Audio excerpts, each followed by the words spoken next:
Hola, ¿qué tal?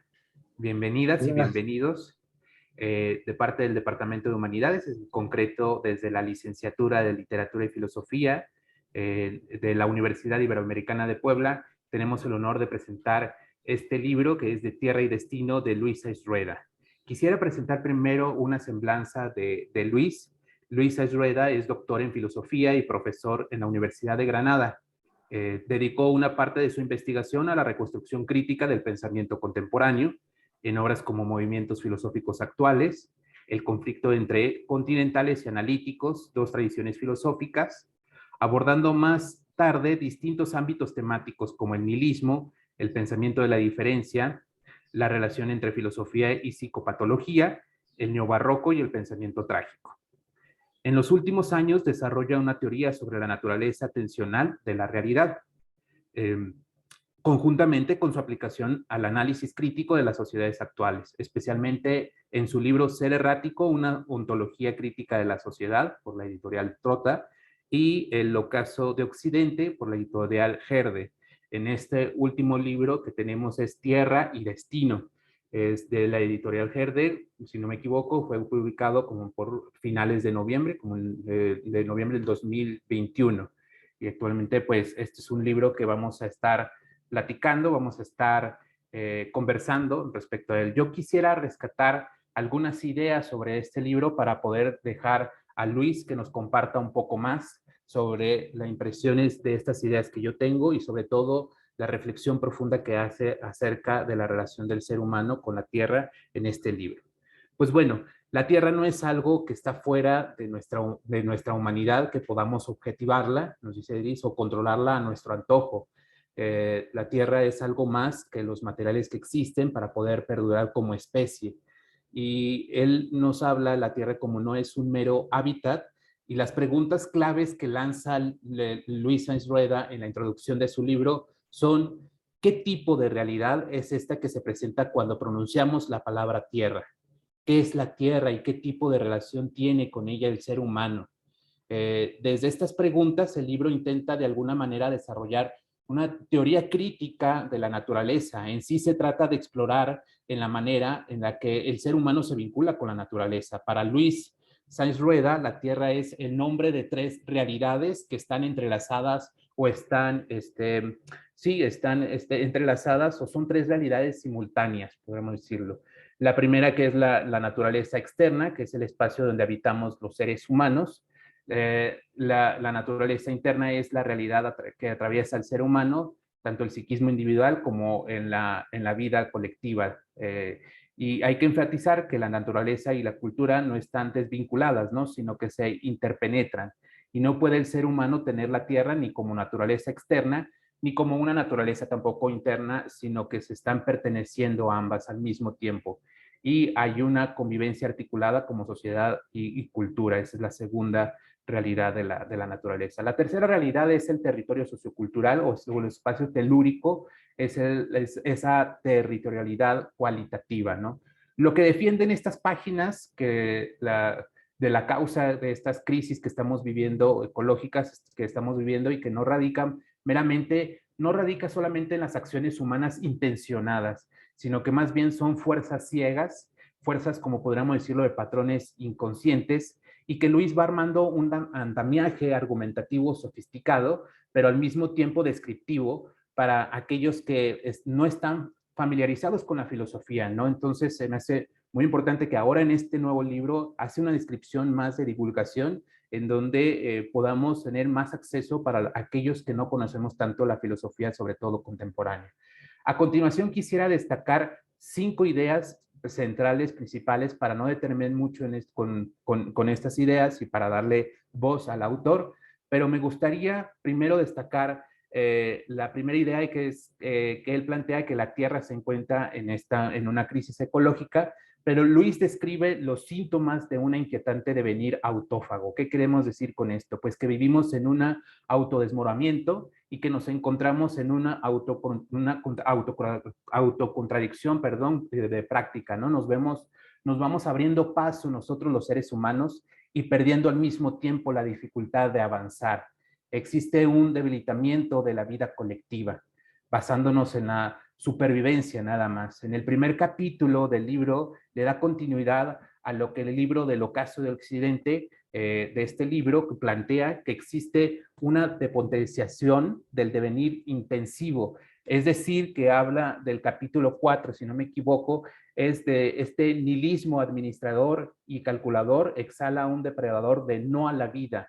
El problema que señala oportunamente Luis, a mi juicio, es que le queremos darle frente a la realidad desde un solo modelo o de un solo modo, que es el cientificismo, ¿no? El peligro es medir todo lo humano únicamente desde la ciencia. Y sabemos muy bien que la problemática de la ciencia es que no añade mucho cualitativamente cómo reconducir o de alguna manera reinterpretar o resignificar el impulso a la supervivencia, ¿no? Lo que necesitamos es un cambio, sobre todo, de actitud del ser humano respecto a su medio. Y la pregunta sería, ¿cómo y de qué manera nos posicionamos ante la Tierra? Él nos dice, una pregunta clave también en las primeras líneas del primer capítulo del libro, es qué tipo de ser es este cuyas condiciones de vida se convierte en su aniquilación, ¿no? Y la problemática que tenemos no son causas exógenas, sino endógenas.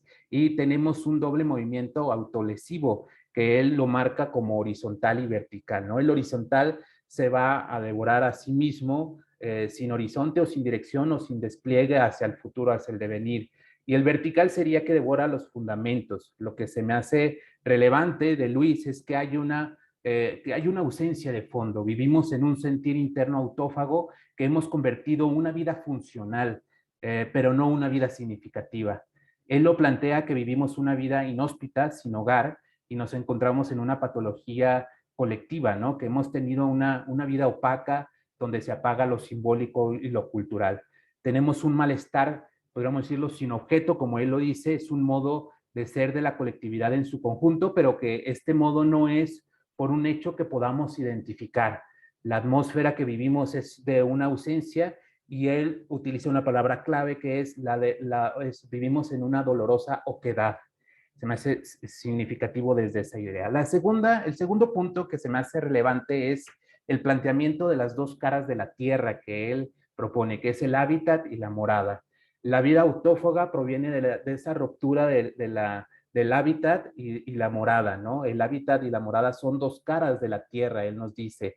Y el hábitat sería la vida biológica, todos los sistemas físicos y orgánicos, y la morada sería la experiencia existencial, habitar en un mundo de sentido, comprendiendo, aprender de ese mundo de significatividad y hundirse en él, ¿no?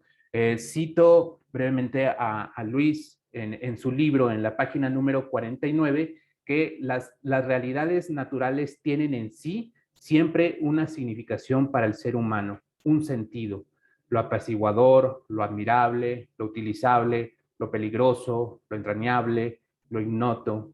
Hay un determinable caudal de sentidos en la naturaleza para nosotros, ¿no? No estamos en la tierra, por tanto, pues nos dice como el agua en el vaso. La habitamos tal y como Martin Heidegger decía respecto al ser en cuanto tal, que somos, que existimos, haciendo un mundo significativo de nuestro entorno y transfigurándolo en lo habitable. Un mundo de sentido es una comprensión englobante de una realidad compleja. En el mundo no solamente estamos situados o instalados, sino que habitamos. Habitar significa existir comprendiendo, aprender ese mundo de sentido, hundirse en él y participar en su interno cosmo de sensaciones y emociones. Cierro la cita. El hábitat y la morada es una unidad diferencial tensional, él nos dice. Y cuando estas tensiones estas tensiones están cosificadas y la tierra que proviene de la voluntad también ahora solamente de una voluntad ontológica de dominio, o puede dirigirse hace dos categorías que se me hacen muy importante, que es la mitología del naturalismo sagrado y el natalismo narcisista, que después si quieren nos puede profundizar un poquito más Luis respecto a eso, ¿no? La tercera idea es el dominio sobre la tierra y la alineación, perdón, global que estamos viviendo. Existen al menos, él dice, que tres fuerzas como dinamismo de dominio, tres fuerzas ciegas, el capital, el procedimentalismo y el espíritu del cálculo. Desde las fuerzas de capital vemos cómo los medios que necesitamos para vivir se van mitificando como posesiones que el ser humano administra a su antojo.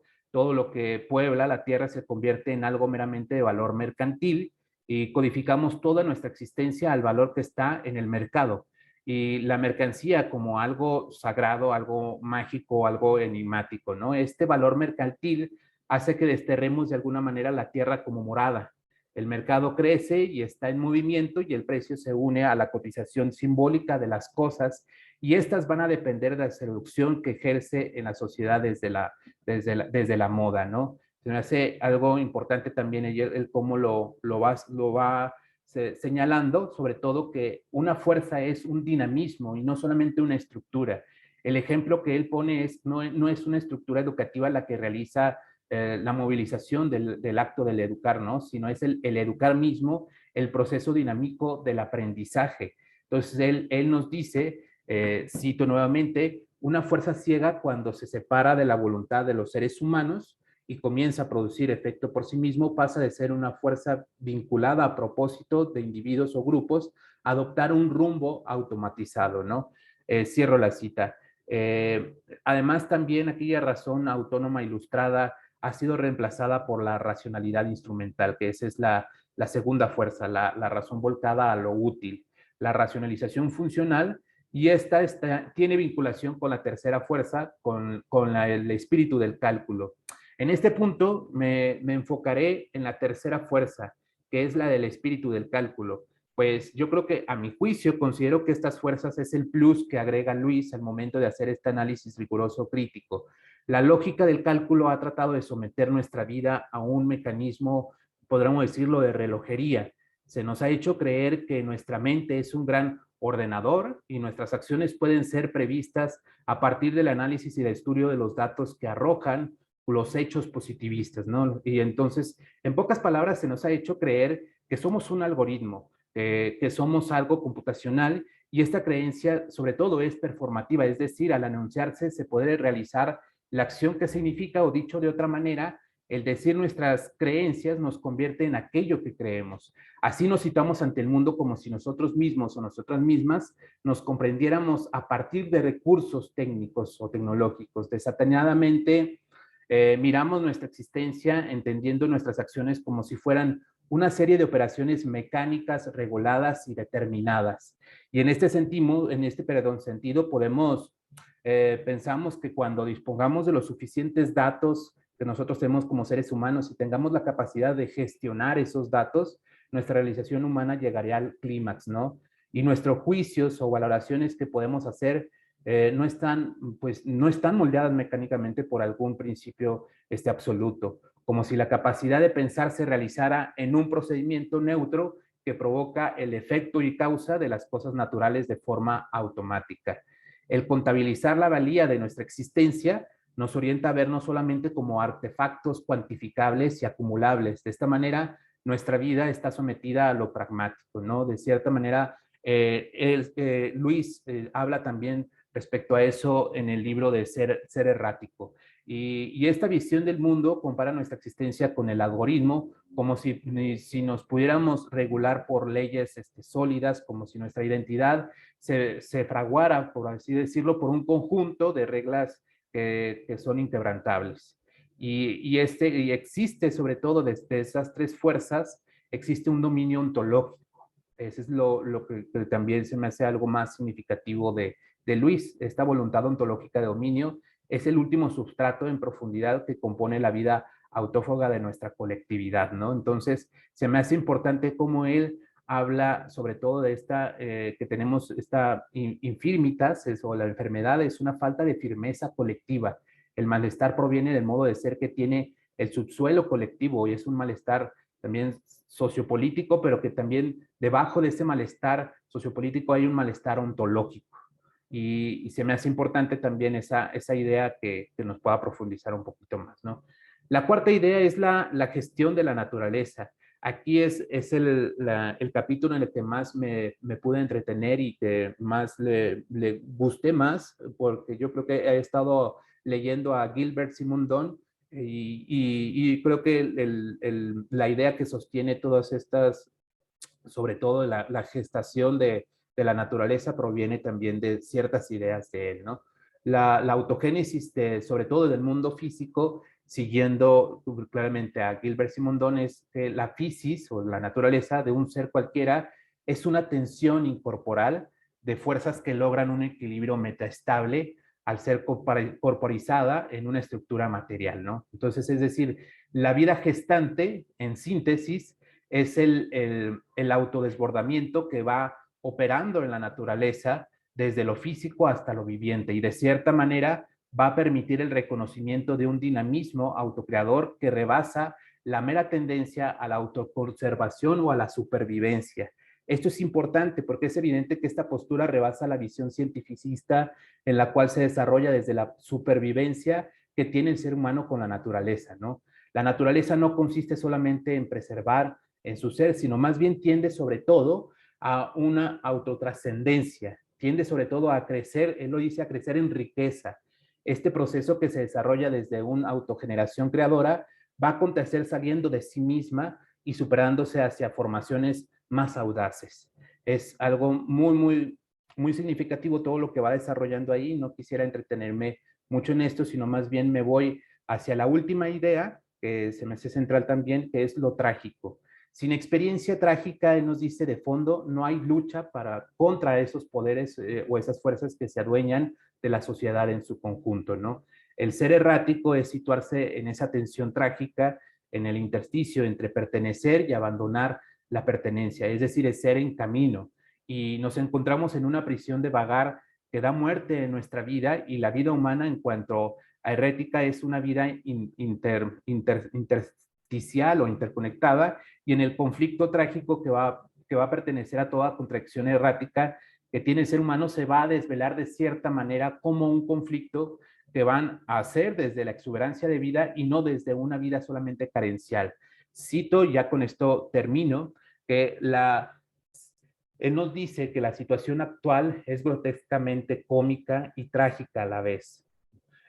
Bueno, cómica porque espera del progreso la salvación de la espera infinita que él mismo impone, y trágica porque a pesar de lo que haga y piense, la comunidad, el destino al que está entregado de este modo es autodestructivo.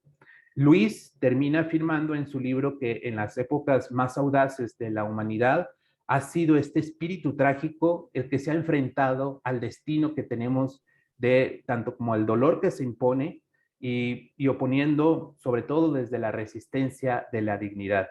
Pues les invito a todas y a todos a que puedan leer este libro que es muy significativo, sobre todo en cuestiones filosóficas de la relación con el ser humano con la tierra. Adelante, Luis, es un honor estar aquí contigo y te escuchamos. Bien, muchas gracias, Manuel, por tu presentación tan amable y también por la introducción que ha realizado.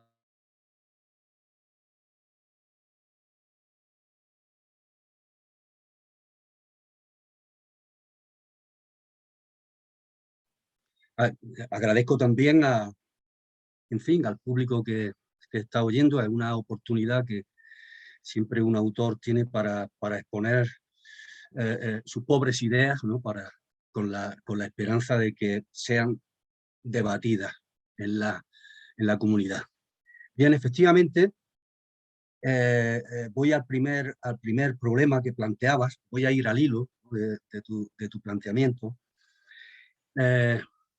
Hay tres conformaciones de la Tierra, porque la Tierra, cuando nosotros pronunciamos Tierra, pronunciamos simplemente un planeta, y un planeta que puede ser conocido desde el punto de vista de la ciencia natural. Bueno, este sería el hábitat, ¿no? Pero, y el hábitat es una realidad, es un hábitat físico-químico en el cual ha tenido lugar una evolución y al cual pertenece el ser humano como una especie más que ha evolucionado, ¿no? En ese hábitat físico-químico. Pero, pero la Tierra no es solamente eso, porque el ser humano es incapaz de referirse a la Tierra sin presuponer al mismo tiempo una Tierra cualitativa. Esta Tierra cualitativa, ¿por qué es inherente al ser humano? Bueno, en primer lugar, la razón más sencilla estaría en que la experiencia humana involucra una espacialidad fenomenológica o experiencial. Nuestro mundo es espacial, nuestro mundo de la vida, el del ser humano. Pero esta espacialidad no es la geométrica, sino que es una espacialidad sintiente.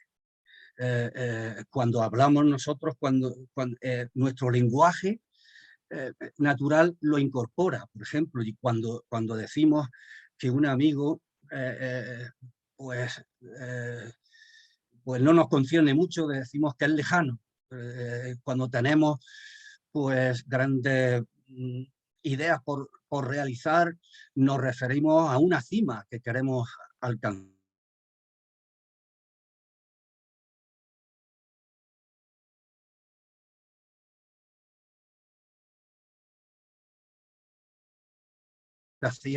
No está por casualidad en nuestro lenguaje, es que la experiencia mental que tiene el ser humano del mundo es ya espacial, y es una espacialidad cualitativa, porque se pliega y conforma paisajes mentales, ¿no?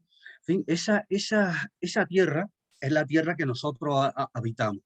No se habita nunca en una tierra cuantitativa, aunque esta exista. Se habita siempre en un paraje, en un lugar en el cual hay una inmersión. Y ciertamente, pues esto es una idea que procede, eh, no hay que ocultarlo, de Heidegger, para quien el habitar, ¿no?, es la clave de la existencia del ser humano. Lo que pasa es que yo intento llevar a cabo aquí también una proyección hacia la Tierra de la crítica que hice a Heidegger en Ser errático.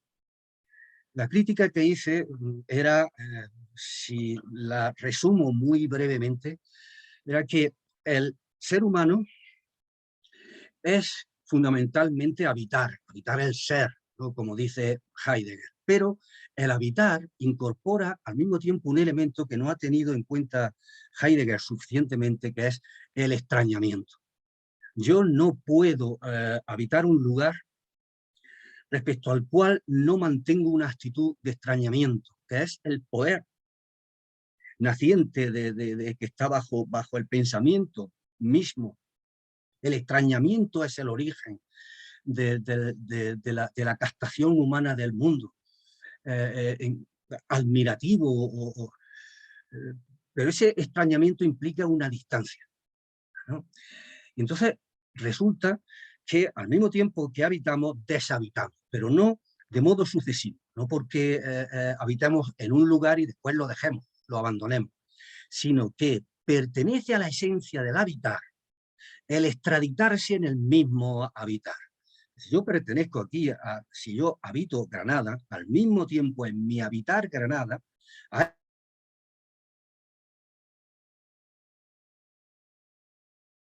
extrañadamente y que me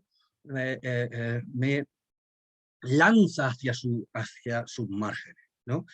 Bueno, pues esta tensión entre el habitar y el extraditarse es la tensión que yo utilizo desde Ser errático como la tensión céntrico-excéntrica que constituye el carácter de la naturaleza errática del ser humano, ¿no?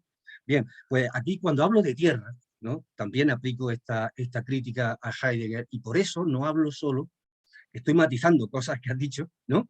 Aprovecho para ello.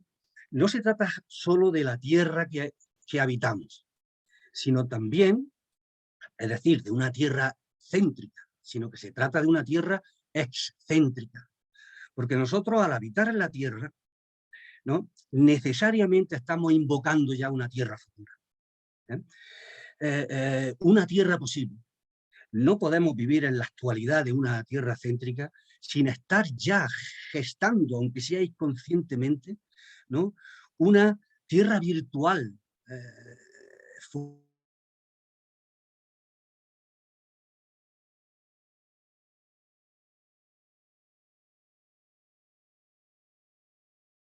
esa tierra cualitativa, excéntrica, es también la que estamos poniendo en peligro.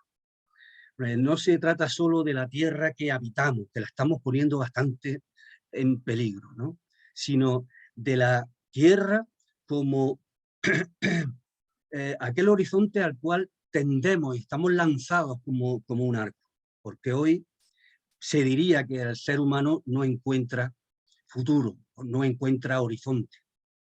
Y esto tiene su causa en otras cosas de las que también podría hablar al hilo de lo que has introducido en tu presentación. Voy a ver, bien, a la base de esta destrucción de la tierra, que no es solamente destrucción del hábitat, sino, como digo, destrucción de la tierra cualitativa, tanto céntrica, la del habitar, como excéntrica, ¿no? La del porvenir, la del advenir, ¿no? Está causado por procesos, que luego voy a hablar un poco más detenidamente, que son ciegos. Bien, el ser humano ha utilizado siempre, ¿no? Modos de mediación con el mundo, ¿no? Pero han surgido de él, ¿no? Son, en cierto modo, instrumentos, técnicas, medios, vías a través de las cuales pues, garantiza su supervivencia. Pero en el decurso de la modernidad, estos poderes se han hecho tan intensos que se han independizado de la voluntad humana, han adoptado un rumbo propio, porque tienen una inercia tan intensa, tan potente, que ya se sustrae a la voluntad humana, ¿no? Y adopta, como digo, un movimiento autonomizado. Por eso son procesos ciegos, ¿no? Estos procesos ciegos son autófagos. Luego voy a hablar de ellos, ¿no? Son el capitalismo y otros. Pero,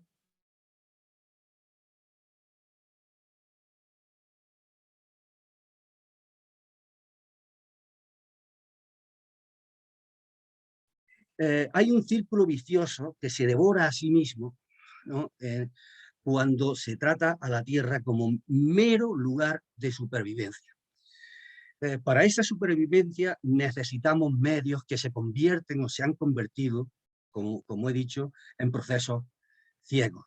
Pero entonces el crecimiento, nuestro crecimiento civilizatorio, que va a caballo de estos procesos ciegos, no es un verdadero crecimiento expansivo de la riqueza de la vida, de la riqueza de nuestra relación con la tierra, sino que es involutivo. Conforme crecemos cuantitativamente, estamos decreciendo en nuestra relación con la tierra cualitativa. Por eso es un proceso autófago. Y claro que tenemos pues, un crecimiento continuo que es despavorido, ¿no? que es vertiginoso, perdón, ¿no? Y en el cual estamos todos inmersos.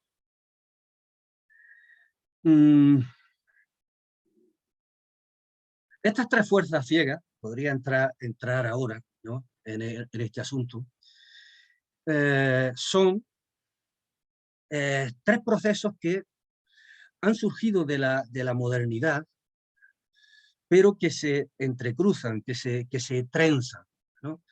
Y bueno, en esto yo vengo insistiendo desde hace tiempo, y es que estoy convencido de que en los análisis críticos acerca de nuestras sociedades avanzadas y de nuestra civilización, predomina una visión monocular, en la que se atribuye a una única fuerza o potencia, por ejemplo, el capitalismo, esta es la más, ¿no?, reclamada, la más como causa, a una única fuerza, digo, todo lo que sucede, todo lo negativo, toda la destrucción que está teniendo lugar, en fin, todo lo que, todas las distorsiones y toda la falsa conciencia que llevamos con nosotros.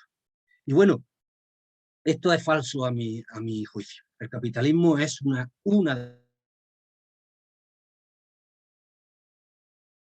todo, cualquier cosa. Resulta que cuando un concepto se toma identitariamente, es decir, como el proceso que funda y es idéntico a sí mismo a toda una época, ¿no? Cuando se toma así, se vuelve vacío, porque entonces cualquier fenómeno nuevo, ¿no? Pues involucra una expansión de nuestro concepto, en este caso del concepto de capitalismo, de tal forma que pueda dar explicación de ese suceso nuevo. Entonces, conforme aparecen nuevos efectos, se va ampliando el concepto de capitalismo, ¿no? Hasta que pues, se convierte en una O redonda, ¿no? Cuanto más amplia, más grande, más vacía es. No, en la modernidad hay una generación de procesos muy diversos que se han trenzado luego porque mantienen simbiosis bastante poderosas. Y yo he destacado tres. No quiero decir que sean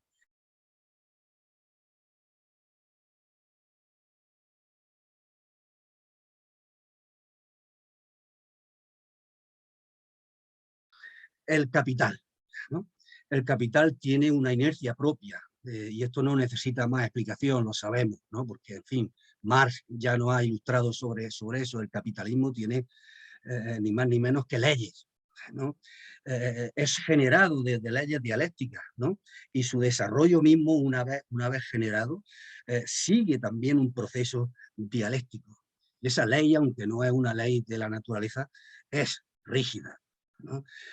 El capitalismo es su propio sepulturero, decía Marx. Ojalá, ¿no? Pero es su propio sepulturero porque sigue sus propias leyes, que son autófagas, precisamente. Son autófagas porque lo devoran. Podríamos hablar mucho sobre esto, pero perderíamos de vista otras cosas. Hay otra potencia, hay otra fuerza ciega en la modernidad, ¿no? Que es la racionalidad procedimental. Se trata de esa potencia, ¿no? Que tiende a convertir el mundo de la vida en un dinamismo capaz de ser procedimentalizado. Estamos acostumbrados en nuestra vida cotidiana, ¿no? a comprobar cómo continuamente actos que pertenecen al mundo de la vida y que antes realizábamos hace tiempo de modo espontáneo, pues, no se necesita una regla ahí, ¿no? Van siendo reglados, van siendo formalizados. Hay procedimentalizaciones en la educación, hay procedimentalizaciones en la burocratización, hay procedimentalizaciones en el mundo cívico, porque el comportamiento ciudadano también tiende a ser procedimentalizado. Hay una procedimentalización tan profusa que apenas la vemos, ¿no? Bien, esta procedimentalización deja exhausta la vida, porque la vida contiene actos y acontecimientos. Y los actos y acontecimientos tienen una dimensión vertical, no pueden ser reglados.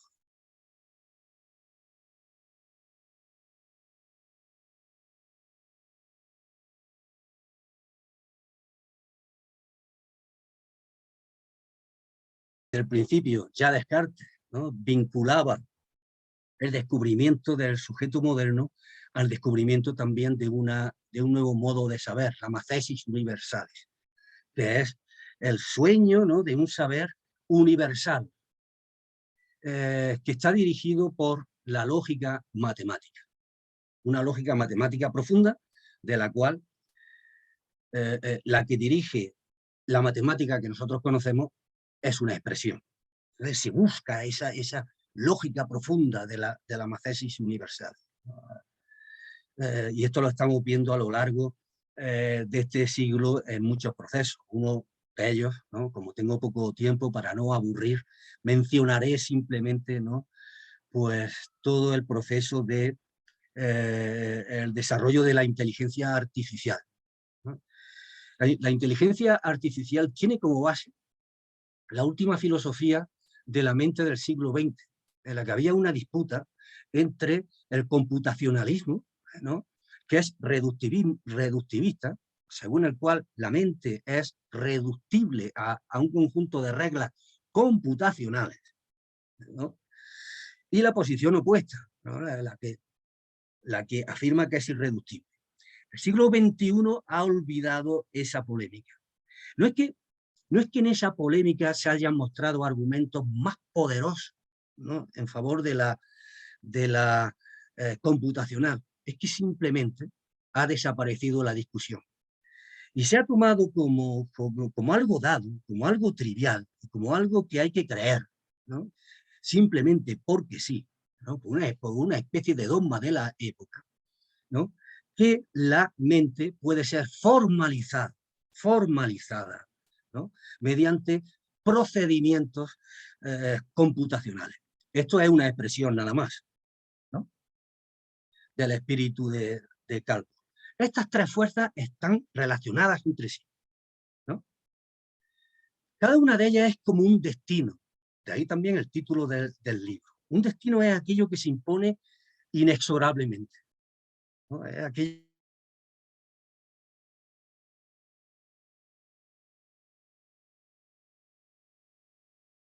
tiende a convertirse en un destino.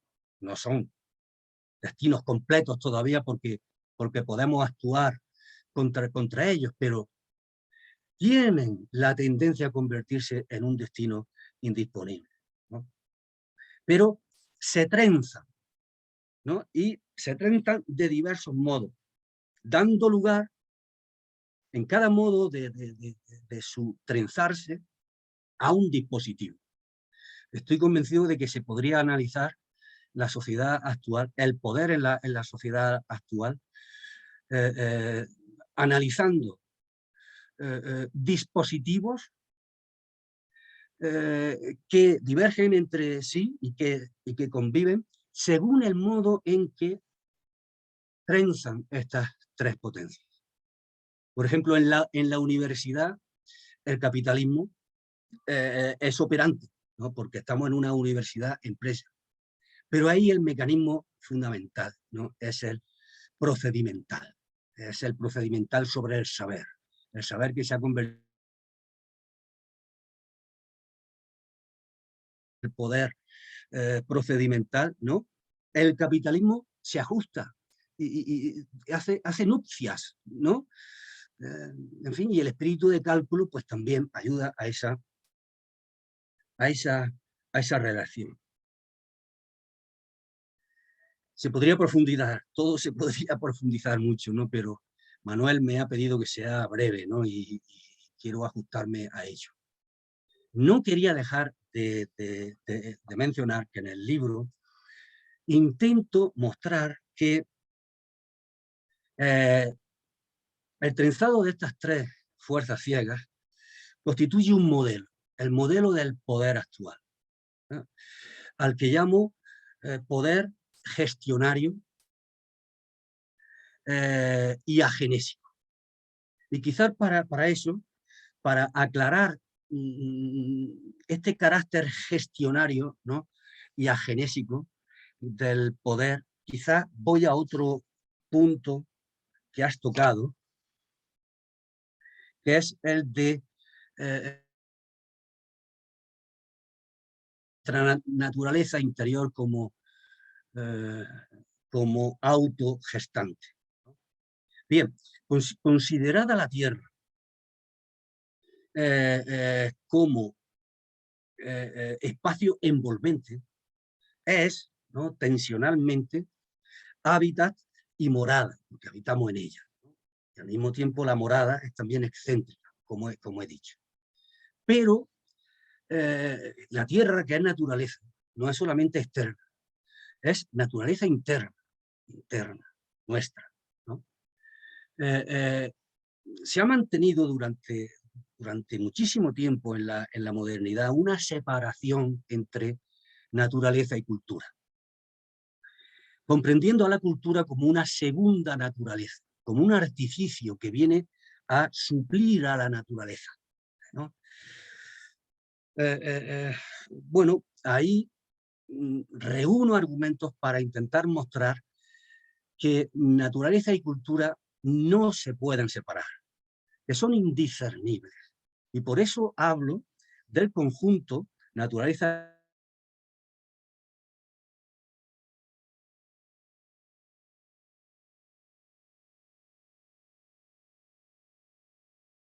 físico-cultural. Bueno, esta fisis cultural, esta fisis que tiene lugar en la cultura, mantiene un rasgo ya en la naturaleza no cultural, que es el siguiente. Lo he caracterizado a ese rasgo como gesta. La naturaleza es una gesta, por dos razones. En primer lugar, porque es un proceso que se gesta a sí mismo. Es un proceso, se puede decir, autopoiético. Autopoiético. Bien, hablar así pues implica tomar como fuentes pues una larga historia, ¿no? Los presocráticos ya hablaban de Fisis se habló en el siglo XVII, ¿no? Spinoza, Leibniz, el barroco hispano, ¿no? Se ha hablado de Fisis en muchas épocas y de modos diversos, ¿no? Pero en nuestra época, y por eso pues tu apunte sobre Simondon, Manuel, es muy oportuno. En nuestra época, el modelo de Fisis que destella es el que ha hecho valer Simondon. Simondon todavía no ha llegado bueno, a ser difundido como se merece, pero Simondon no es simplemente un autor, presenta un paradigma que está en vinculación, en esto ya no me puedo meter, está con Deleuze y con Bergson. Pero bueno, en lo que concierne a Simondon, ¿no? La naturaleza es fisis porque es un proceso de génesis, no es meramente un conjunto de operaciones y de leyes causa-efecto. Es un proceso de génesis desde una dimensión intensiva que es tensional, ¿no? Y que es invisible, que es un conjunto de fuerzas en tensión, fuerzas reales, claro, pero las fuerzas son invisibles, fuerzas en tensión que constituyen un conjunto problemático. Ese conjunto problemático intensivo, ¿no? Se resuelve en su encarnación, y su encarnación es extensa, ¿no? Es medible, es cuantificable, ¿no? Así que la naturaleza tiene una propiedad, ya aquí continúo yo, bueno, prosiguiendo, ¿no? Prosiguiendo desde Simondon, según mis intereses, la naturaleza tiene la propiedad, ¿no? De generar reglas, que son las reglas de la natura naturata, las reglas de la naturaleza objetivada, ¿no? Esa que se puede medir. Generar reglas sin regla, es decir, desde la dimensión generadora, desde la dimensión vertical de potencia, ¿no? De la naturaleza que se hace a sí misma. Entonces, se trata de un poder de generar reglas sin regla, ¿no?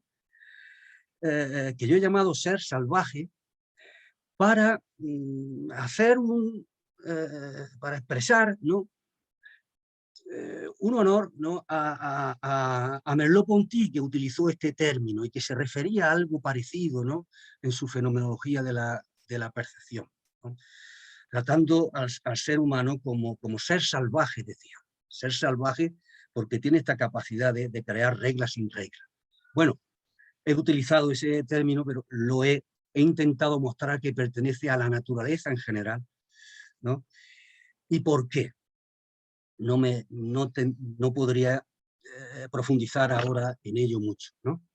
Este es el primer rasgo, ¿no? La naturaleza se autogenera, se hace a sí misma, es un proceso poético. Pero en segundo lugar, la naturaleza es gesta porque es una lucha. Es una lucha contra las leyes. Y esto es aporético en la naturaleza. Hay leyes en la naturaleza. Pero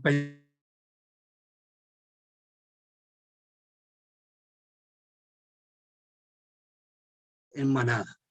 El lobo se ajusta, o sea, la manada de lobos se ajusta a leyes físico-químicas de la naturaleza. Claro que sí, ya ha evolucionado ajustándose a leyes. Eso es obvio, ¿no?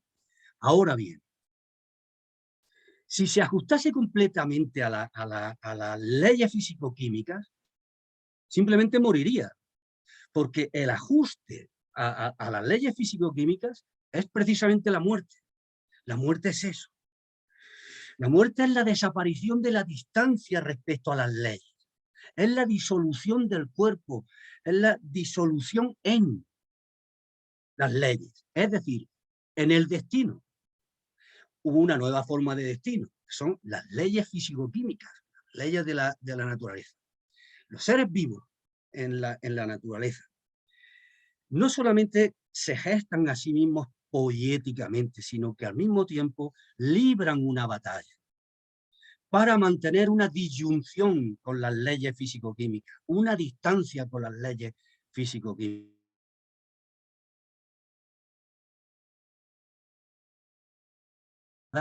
André Pichot, ¿no? un gran biólogo francés que utilizo aquí de base. Pero claro, entonces la naturaleza es una gesta en ese doble sentido, como digo, autogeneración y lucha. Pero no se puede concebir así antropocéntricamente. Es decir, no podemos proyectar lo que entendemos nosotros los seres humanos por gesta, ¿no? Proyectarlo ahí en la naturaleza, sino que debemos hacer todo lo contrario, ¿no? Partir de la base de que esa gesta precede a la gesta que es posible en el ser humano, y que las gestas de los seres humanos, ¿no? Pues son una expresión de esta gesta que pertenece ya a la naturaleza en cuanto tal. Hay que, como digo, alejarse del antropomorfismo, ¿no? Aquí. Bien, el ser humano es una gesta también, porque la libertad, que es la necesidad de autogenerarse, de hacerse a sí mismo, pero añadamos, en un mundo que tiene leyes, no ya solamente la fisicoquímica de la naturaleza, sino las leyes sociales. Necesitamos leyes sociales, normas sociales, pero las normas sociales, ¿no?, pueden absorberlos también y provocar y llevar nuestra vida a la muerte, ¿no? El caos no es la ausencia de orden. El caos es el orden perfecto, el orden de las leyes. Entonces, el ser humano también mantiene esta distancia, se autoorganiza manteniendo en lucha esta distancia con las leyes sociales. Bueno, he analizado esto y, en fin, esta gesta está en la naturaleza, estaría en los seres vivos, estaría ya en lo físico, como he intentado mostrar, estaría en la vida y estaría dentro de la vida en el ser humano y en esa fisicultural. Y ahora ya puedo intentar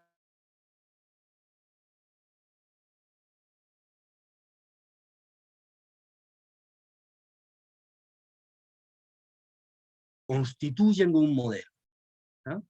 El modelo actual gestionario o agenésico, porque constituyen lo contrario de una gesta, ¿no? Estos trenzados de fuerzas producen el efecto siguiente: tienden a arreglar al proceso de creación de reglas sin reglas que pertenece al ser humano, que pertenece a la cultura humana y que pertenece a la naturaleza también, ¿no? Disculpadme si he retorcido un poco el lenguaje, ¿no? Pero es así, es que tiende a arreglar esa dimensión irreglable de creación de reglas sin reglas que pertenece a la naturaleza, al ser humano y a la cultura, ¿no? Lo estamos viendo constantemente. Porque si esos procesos son ciegos, tienden a determinar nuestro comportamiento y tienden entonces a anular este ser salvaje que nos pertenece, ¿no? Este poder es agenésico porque nos vacía. Agenesia es la incapacidad de crear. Es que, claro, si dinamita, ¿no?, nuestra capacidad de generar nuevas reglas, desde esta potencia irreglable que nos pertenece, entonces nos deja en el vacío. Y en el vacío no tenemos otra cosa que hacer dentro del mundo de gran actividad en el que estamos, que organizar. Nuestro mundo actual parece que crece, parece que se mueve, pero está detenido. Es gestionario, que es todo lo contrario, ¿no?, de la gesta. Gestionario porque organiza el vacío que viene a resultas, ¿no?, de esa domesticación de lo salvaje, no ya solo en el ser humano, sino en la naturaleza. Por eso en el libro hablo tanto de lo que le ocurre al ser humano como de lo que lo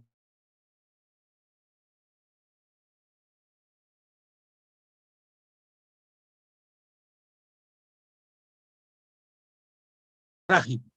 Con esto acabaría. No sé si me estoy pasando de tiempo. Manuel, tú dime. Adelante, adelante, Luis, por favor, el tiempo que necesites. Cinco minutillos y nada, ¿no? Perfecto. Que son cuestiones delicadas y con mucho detalle. Propongo aquí lo trágico como un modo de emancipación en una situación como la nuestra. Lo trágico no es lo desgraciado y tenemos una falsa comprensión de este espíritu cuando lo identificamos con lo meramente triste y desgraciado, ¿no? Lo trágico es todo lo contrario.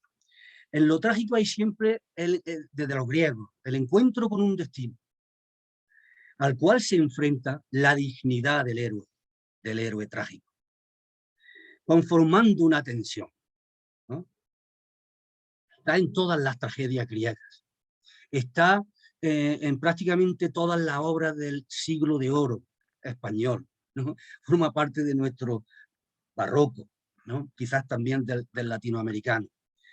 Y bien, si estamos siendo invadidos por el destino, hablando, ¿no?, de un modo metafórico, ¿no?, el destino encarnado en esas fuerzas ciegas, ¿no?, entonces el modo en el que tenemos que actuar contra él, ¿no?, es mediante un ethos que incorpore lo trágico. No podemos simplemente basarnos en la generación de una política que establezca nuevas reglamentaciones. Eso es necesario. Son necesarias las reglamentaciones en derechos humanos. Son necesarias nuevas reglamentaciones para nuevas instituciones, más poderosas, más limpias, ¿no? Necesitamos ese tipo de reglamentación, pero necesitamos también con urgencia alejarnos al mismo tiempo de toda reglamentación, ¿no?, que tiende a solidificarse en un dinamismo ciego,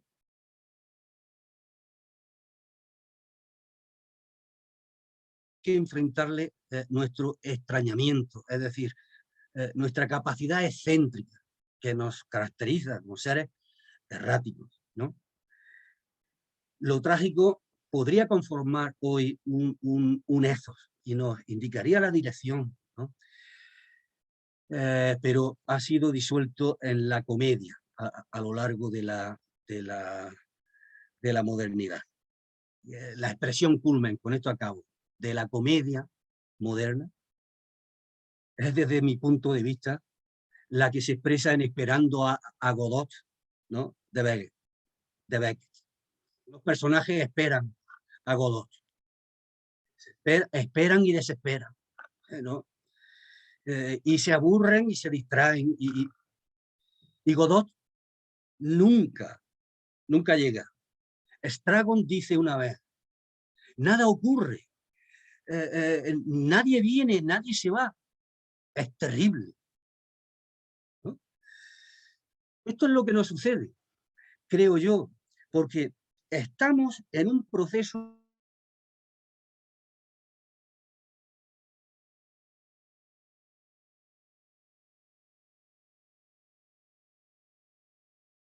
y este crecimiento cuantitativo nos tiene apresados, como si nosotros hubiéramos adquirido con él, con ese crecimiento, una deuda infinita. Como si para ser tuviéramos que crecer en ese sentido. Esa deuda nunca terminará de pagarse, pero cada ser humano cree que la puede pagar, cada generación cree que la puede parar, pero es por principio, ¿no? No se puede satisfacer, ¿no? Luego es un sometimiento completo, es la deuda infinita. Bien, eso es lo tragicómico de nuestra situación. Es trágico, que es doloroso, ¿no? Pero es cómico también, ¿no? En fin, no sé si he podido aclarar bien lo que tú querías, Manuel.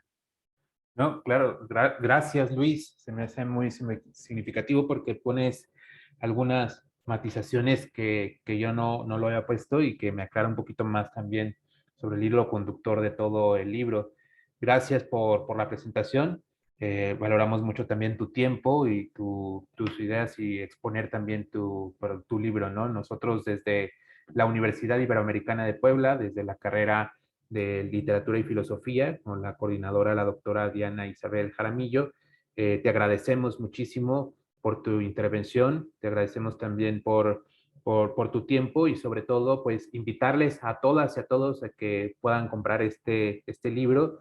Ya hay varios libros en la universidad, en la Ibero, tenemos varios libros que puedan disponer para que se lo puedan llevar, altamente recomendable. Y pues bueno, ojalá y que podamos otra vez tener una charla como más profunda, que como otros, que puedas estar también con nosotros después, otro tiempo, en otra fecha, que puedas igual y venir a intervenir también con ciertas ideas, sobre todo de Merleau-Ponty, de Simondon, todas estas cuestiones también filosóficas que de alguna manera también te desprendes y te posicionas tú de cuál es tu pensamiento y te apropias de tu propio de tu manera de ver y de vislumbrar también tu visión, sobre todo la tierra y la relación que nosotros tenemos con la tierra, que se me hace muy sugerente. Pues muchas gracias.